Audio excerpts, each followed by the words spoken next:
My brother-in-law blew his savings on crypto. Now my in-laws want me to co-sign his mortgage. But I had one reply I won't forget. I'm 34 years old, and until 3 weeks ago, I thought I understood exactly where I stood in my wife's family. Turns out I was completely wrong about how far they'd go to protect their golden boy, even when he'd proven himself to be a complete financial disaster. My brother-in-law Kevin has always been the family favorite, the one who could do no wrong in his parents' eyes, while I was just the reliable guy who married their daughter. Let me give you some background on how this whole mess started. Kevin is 29, and he's been living with my in-laws Harold and Judith for the past 2 years, ostensibly saving money for a house down payment, but really just coasting through life without any real responsibilities. My wife Catherine and I have been married for 6 years, and we've built what I thought was a solid relationship with her parents. We visit for holidays, help with yard work, and generally try to be good family members. The contrast between how they treat Kevin versus how they treat me has always been obvious, but I've tried not to let it bother me. Kevin gets praised for basic adult tasks like doing his own laundry or showing up to family dinners on time. Meanwhile, I can renovate their entire bathroom for free and barely get a thank you. Harold owns a small accounting firm, and Judith worked as a school administrator before retiring. They're comfortable financially but not wealthy by any means. Kevin works in IT for a mid-sized company making decent money, but he's always been obsessed with get-rich-quick schemes. Over the years, it's been day trading, penny stocks, multi-level marketing programs, and various online business ventures that never amount to anything. Harold and Judith always support these endeavors, talking about Kevin's entrepreneurial spirit and his innovative thinking. About 18 months ago, Kevin discovered cryptocurrency, and that's when things really went off the rails. He started talking about Bitcoin and Ethereum and all these altcoins at every family gathering, explaining to anyone who'd listen how traditional investments were for suckers and how crypto was the future of wealth creation. Harold would nod along like Kevin was dispensing wisdom, while I just sit there thinking about how volatile and unpredictable the whole crypto market was. I work as an HVAC technician, and I've always been conservative with money. Catherine and I bought a modest 3-bedroom house 5 years ago. We pay our bills on time, have an emergency fund, and contribute to our retirement accounts. Nothing fancy, but we're financially stable. Kevin used to make jokes about how boring our approach to money was, how we were missing out on real opportunities to build wealth.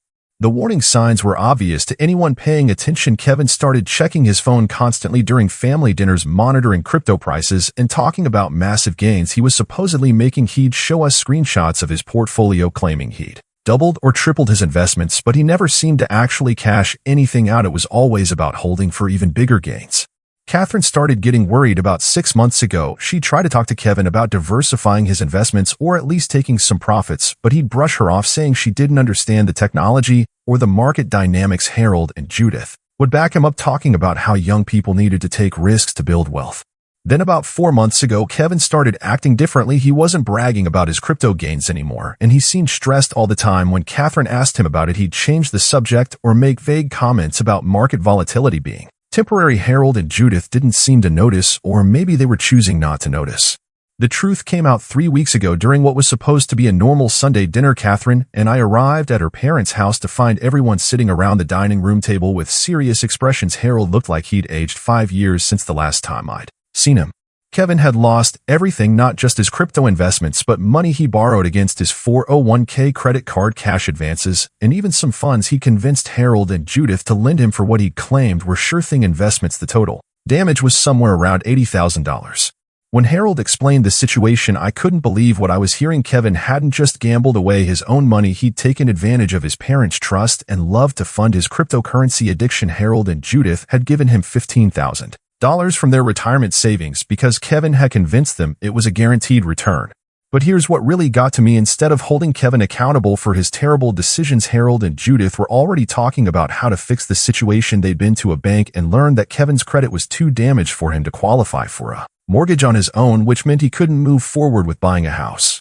That's when Harold looked at me and said they'd been hoping I might be willing to help Kevin get back on his feet by co-signing a mortgage for him. They'd already found a house. Kevin wanted a nice 4-bedroom colonial in a good neighborhood, and the monthly payment would only be about $1,800.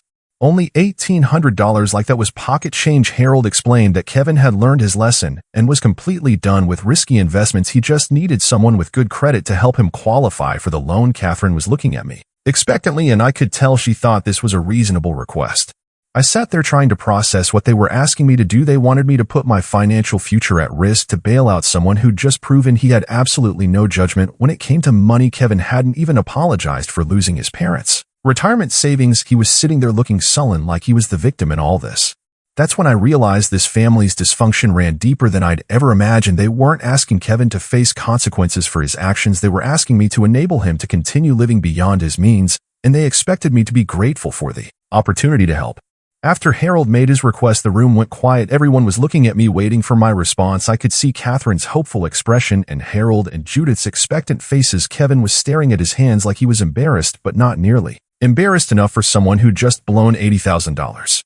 I told them I needed time to think about it, which was my polite way of saying absolutely not, but I didn't want to cause a scene right there at the dinner table. Harold nodded and said of course they understood it was a big decision, but they hoped I'd consider how much it would mean to Kevin to get a fresh start. On the drive home, Catherine was unusually quiet. Finally, she said she thought it would be nice if we could help her brother get back on his feet. She pointed out that the house was in a good neighborhood and would probably appreciate in value over time. Like that somehow made the risk acceptable. I explained to Catherine that co-signing a loan meant being legally responsible for the debt if Kevin couldn't make payments. Given his recent track record with money, I didn't feel comfortable taking that risk. Catherine got defensive, saying Kevin had learned his lesson and wouldn't make the same mistakes again. How exactly had he learned his lesson? I asked. He'd lost his parents' money along with his own, and instead of facing consequences, he was being rescued by family members who were enabling his irresponsible behavior. Catherine said I was being too harsh. That family was supposed to help each other during difficult times. Over the next week, Harold called me twice to discuss the co-signing arrangement. He'd done research on the property in the neighborhood. He'd even spoken to Kevin's employer to confirm his job security. Everything was lined up. They just needed my signature on the loan documents. I told Harold I was still thinking about it, but privately I'd already made up my mind. There was no way I was co-signing a mortgage for someone who just demonstrated such spectacular poor judgment with money. Harold seemed confident he could convince me, though. He kept emphasizing how this was Kevin's chance to rebuild his life. Then Judith got involved. She called Catherine to express her disappointment that I was taking so long to make a decision. She said she'd always thought of me as family and she'd hoped I'd be more willing to help when Kevin really needed it. Catherine relayed this conversation to me, and I could tell she was starting to feel caught in the middle. The pressure really ramped up when Harold suggested we all meet for lunch to discuss the details of the co-signing arrangement. He'd brought loan documents and had calculated exactly what my monthly obligation would be if Kevin defaulted. He presented it like it was just a formality, like my agreement was inevitable. Kevin was there too, and he finally spoke up about the situation. He thanked me for considering helping him and said he knew he'd made mistakes, but he was committed to being more responsible going forward. He talked about how much the house meant to him, how it represented a new chapter in his life. I listened to Kevin's speech, and I couldn't help but notice he never actually apologized for losing his parents' money or acknowledged the full scope of his poor decisions. He talked about making mistakes like he'd just forgotten to pay a credit card bill on time, not gambled away someone else's retirement savings. Harold jumped in to support Kevin's points. He emphasized that Kevin was young and everyone makes mistakes when they're learning about investing. He said the important thing was that Kevin had learned from this experience and was ready to make better choices. That's when I asked Harold what consequences Kevin was facing for losing their $15,000. The question seemed to catch him off guard. He said they weren't worried about the money, that helping family was more important than keeping score. But I pressed the issue, was Kevin paying them back? Was he contributing more to household expenses? Was he facing any kind of accountability for his actions? Harold got uncomfortable and said they were handling that privately as a family. It became clear that Kevin wasn't facing any real consequences at all. He was still living rent-free with his parents, still working the same job, still essentially being treated like the golden boy who'd just had a run of bad luck rather than someone who'd made catastrophically poor decisions. Judith tried a different approach. She talked about how Kevin had always looked up to me, how much my approval meant to him. She said co-signing the mortgage would show Kevin that I believed in him and his ability to turn things around. The emotional manipulation was getting thick, but what really bothered me was how they were framing this as somehow being about my relationship with Kevin rather than about basic financial responsibility. They were acting like my reluctance to risk my credit and financial security was a personal rejection of Kevin. Catherine was getting more frustrated with me too. She said her parents thought I was being unreasonable, that family members should support each other during tough times. She couldn't understand why I was being so stubborn about helping her brother. That weekend, Harold called with what he presented as great news. He'd spoken to the bank, and they were willing to structure the loan so that Kevin would be the primary borrower and I'd just be the co-signer for qualification purposes. He made it sound like this reduced my risk somehow.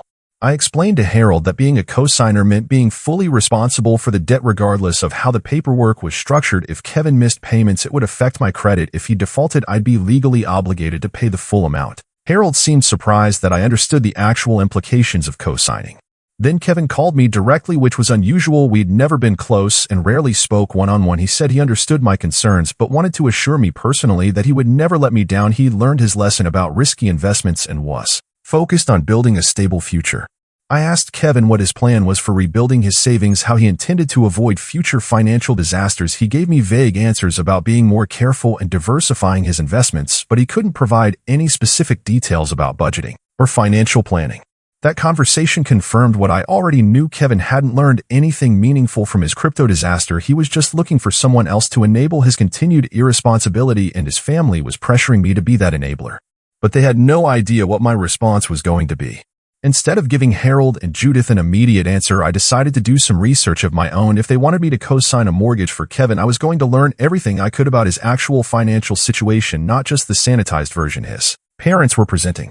I started with public records. The house Kevin wanted to buy was indeed in a nice neighborhood, but it was also priced about $30,000 above similar properties in the area. Harold had presented this as a great investment opportunity, but the numbers suggested Kevin was overpaying for the property.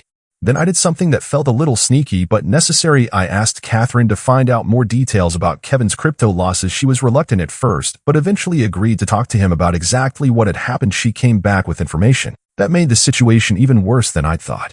Kevin hadn't just lost money on legitimate cryptocurrencies like Bitcoin and Ethereum. He'd also invested heavily in something called Dogecoin and several other meme coins that had no real utility or long-term prospects. He'd also fallen for at least two pump and dump schemes where he bought into coins just before their values crashed. But the most disturbing detail was how Kevin had funded these investments. He'd maxed out 3 credit cards, taken a loan against his 401k, and convinced Harold and Judith to give him money by claiming he had inside information about upcoming crypto developments. In other words, he'd systematically lied to finance his gambling addiction. Catherine also revealed that Kevin's job situation wasn't as stable as Harold had presented. His employer had recently implemented layoffs and Kevin's department was being restructured. He wasn't in immediate danger of losing his job, but his position was far from secure.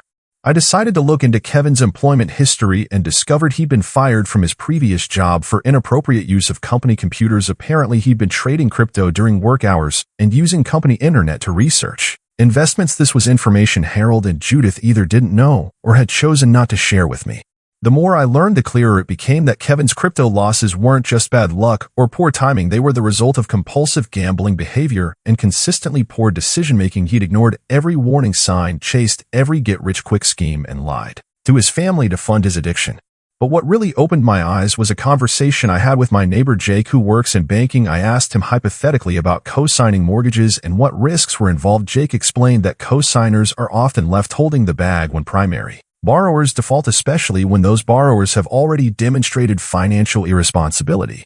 Jake told me that in his experience, people who lose large amounts of money to gambling or risky investments rarely change their behavior without serious intervention and consequences enabling them by providing access to more credit, usually just delays the inevitable crash. That's when I realized what Harold and Judith were really asking me to do. They wanted me to help Kevin avoid facing the natural consequences of his poor decisions. They were so focused on protecting him from discomfort that they were willing to put my financial security at risk.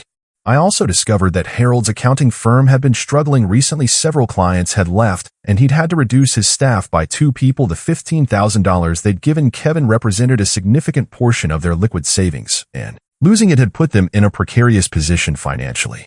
This explained why they were so eager to get Kevin out of their house and why they were pressuring me to co-sign his mortgage. They couldn't afford to support him indefinitely, but they also couldn't bear to watch him face real consequences for his actions.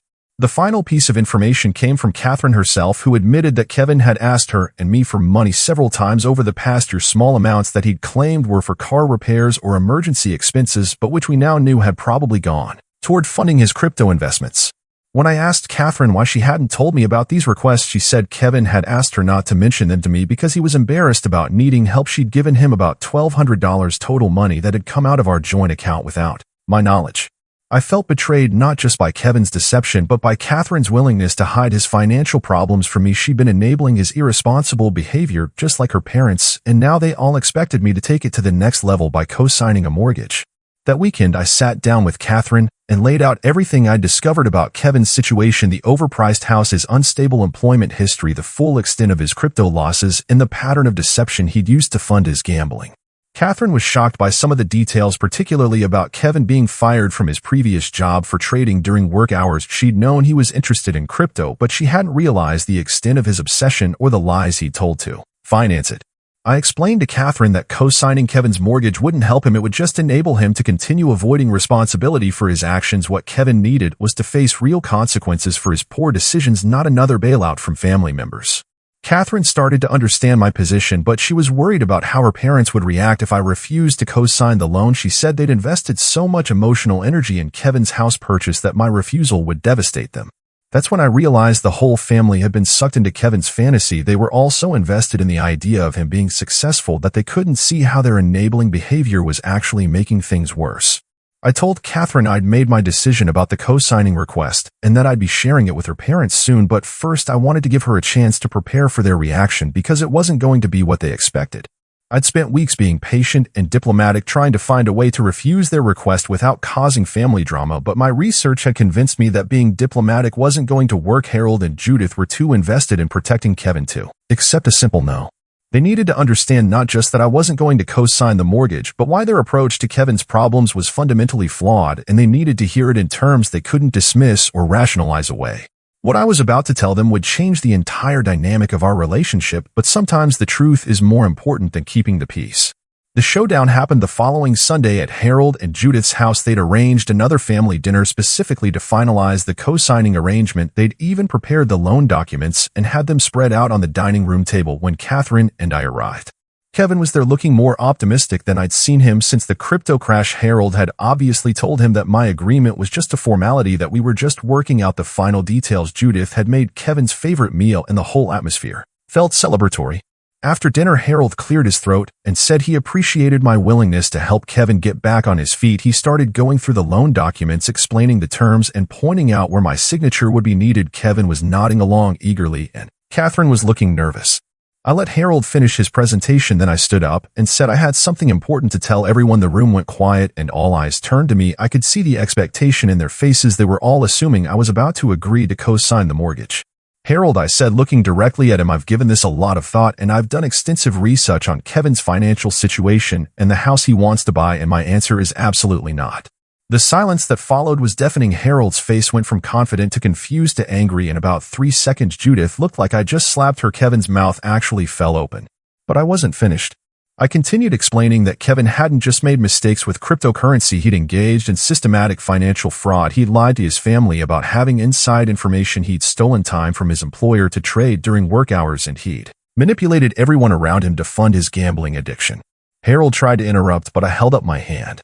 Furthermore, I said the house Kevin wants to buy is overpriced by $30,000. His job security is questionable at best, and his track record with money makes him the worst possible candidate for a mortgage cosigner. Judith found her voice first. She said I was being cruel and vindictive, that Kevin had learned from his mistakes and deserved a second chance. I asked her what specific lessons Kevin had learned and what consequences he'd faced for losing their retirement money. When she couldn't answer, I turned to Kevin directly. Kevin, I said, you lost $80,000, including $15,000 that belonged to your parents. You lied repeatedly to fund your crypto gambling, and you were fired from your previous job for trading during work hours. What exactly have you learned from this experience?